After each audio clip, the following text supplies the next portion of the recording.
So let's get some reaction to this now. Joining me is Dave Penman, who's General Secretary of the Civil Servants Union, the FDA. A very good morning to you. So is this appointment, do you think, an appropriate one? Well, ACOBA, the body that looks at outside appointments, will obviously have to make a decision. But Sue Gray is now a former civil servant. She's resigned. That's the right thing to do if you're going to take up an appointment that requires the ACOBA process to approve it. But I mean, it was only 18 months ago everyone was lauding the integrity and impartiality of Sue Gray. That hasn't changed in any way. She is more than capable of doing a big job for Labour in terms of preparing for government and separating out that from her former role as a civil servant. So I think some of the claims about Partygate report, etc., to be honest, are just extraordinary.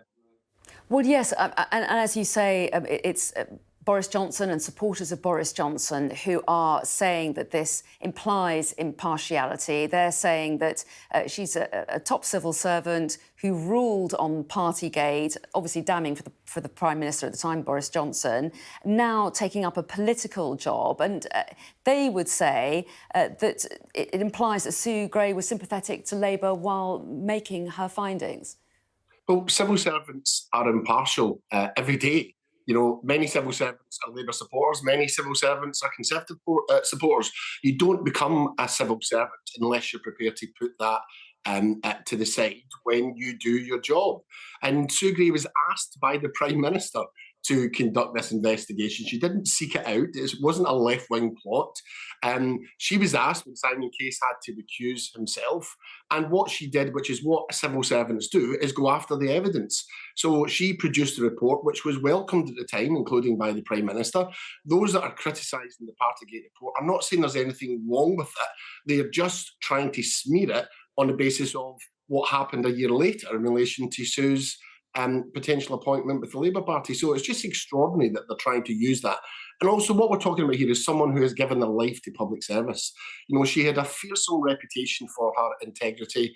She's done some of the most difficult jobs in government, and I think it's really disappointing to see ministers now try to trash that simply because she's decided to take a very different job later on in her career. And in the course of that job, she'll also have seen very sensitive details about policy making, but also personal details when ruling on matters of ethics. We're told the Prime Minister is concerned that she could use this privileged information to benefit the Labour Party. Is that a worry? Well, every civil servant and minister gets to see things that are private for the government.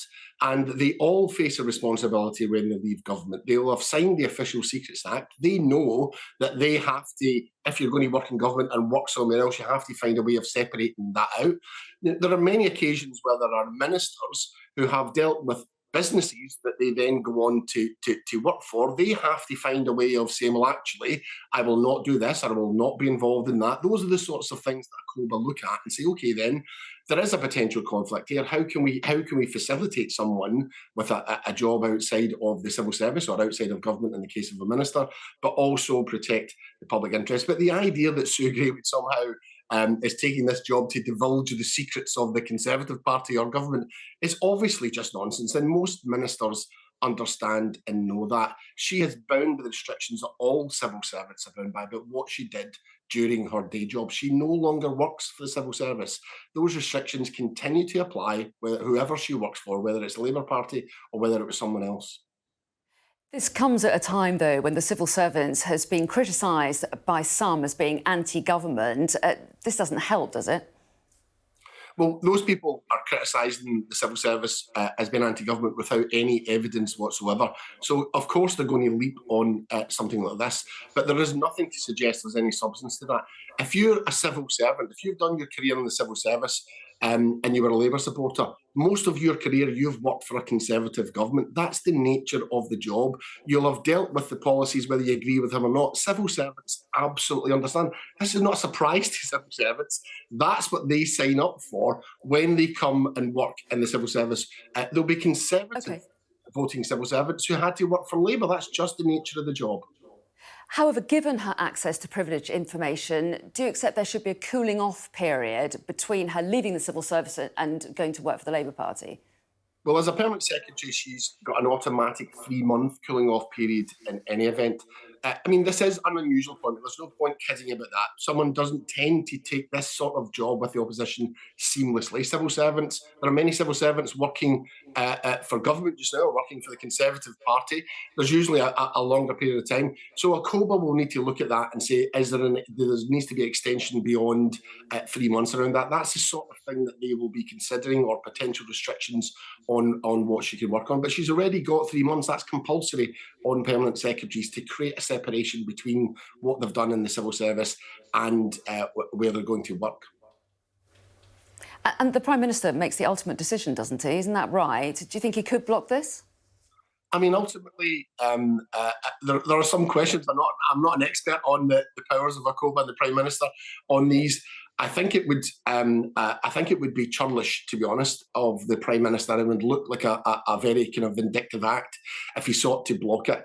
There will clearly be concerns, understandable concerns, about someone who's at the heart of government going to work for the opposition. And there will be a reasonable way of dealing with that. No one knows that more than Sue, because she would probably be the sort of person who'd be advising a Prime Minister if someone else was doing this while she was in government. And she will understand that and want to work with the COBA and make those assurances as well. But the idea that the Prime Minister, I think, would kind of permanently block it or create such a lengthy period of time, I think would be completely unjustified and would look like, I think, petty and vindictive. OK, well, Dave Penman, we appreciate your time this morning. Thanks for your thoughts. Thank you.